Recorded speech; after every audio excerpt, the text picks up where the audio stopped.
এই নামাজের ব্যাপারে সহিহ মুসলিমের হাদিসে আসছে, নবী করিম সাল্লাল্লাহু আলাইহি ওয়াসাল্লাম বলেছেন, 5 ওয়াক্ত সালাত হলো মুনাজাত মা আল্লাহ, আল্লাহর সাথে কথোপকথন, আল্লাহর সাথে বান্দার আলাপের সুযোগ। বান্দা আল্লাহর সাথে কথা বলতে পারে নামাজের মাধ্যমে, সংযোগ স্থাপন করতে পারে, কানেক্টেড হতে পারে সালাতের মাধ্যমে।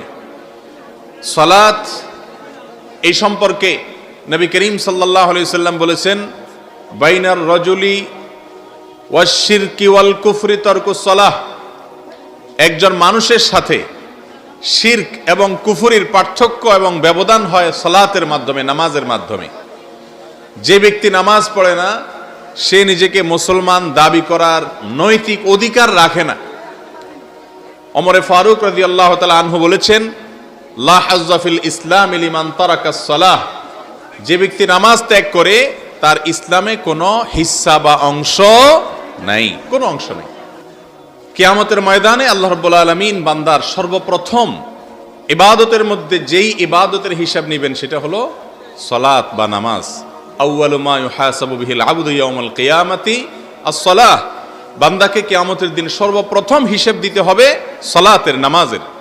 যার নামাজের হিসেবে সে ঠিকঠাক মতো হিসাব দিতে পারবে, ফাকাদ ফাজ ওয়া আফলাহ, তাহলে সে কিয়ামতের দিন সফল হয়ে গেল, সার্থক হয়ে গেল।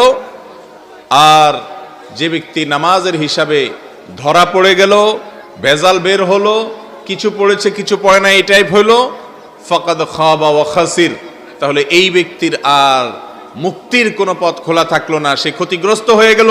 প্রথম হিসাবে ভেজাল হয়ে গেলে, নামাজের হিসাবে ঝামেলা হয়ে গেলে অন্যগুলোর হিসাবে খুব একটা সুবিধা করতে পারবে না এবং জাহান্নামে যেতে হবে।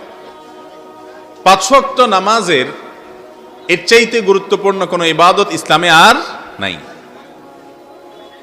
যে ব্যক্তি নামাজ পড়ে না, ইচ্ছাকৃতভাবে নামাজ পড়ে না, সেই ব্যক্তি নিজেকে মুসলমান দাবি করার অধিকার রাখে না। ওমর রাদিয়াল্লাহু তাআলা আনহু বলেছেন, লা হাজ্জা ফিল ইসলামি লিমান তারাকাস সালাহ, যে ব্যক্তি নামাজ ত্যাগ করে, নামাজ পড়ে না, এই ব্যক্তির ইসলামে কোনো হিস্সা নাই, কোনো অংশ নাই। ইসলামের দ্বিতীয় রোকন আল্লাহর সাথে কথোপকথনের মাধ্যম, কিয়ামতের আগে সর্বপ্রথম নামাজের হিসাব নেওয়া হবে। আল্লাহ তাআলা বলেছেন, ওয়াইলুল লিল মুসাল্লিন, যে সমস্ত মানুষ নামাজ পড়ে কিন্তু নামাজ পড়তে গিয়ে গাফলতি করে, খেয়াল খুশি মতো পড়ে, 4 ওয়াক্ত পড়ে, 1 ওয়াক্ত পড়ে না, জুমাটা পড়ে অন্যগুলা পড়ে না, বা 3 ওয়াক্ত পড়ে 2 ওয়াক্ত পড়ে না, এইভাবে খেয়াল খুশি মতো যে নামাজ পড়ে এবং নামাজের বিরুদ্ধে গাফলতি করে, অবহেলা করে, ফাওয়াইল, তার জন্য ধ্বংস অনিবার্য, জাহান্নাম তাকে যেতে হবে।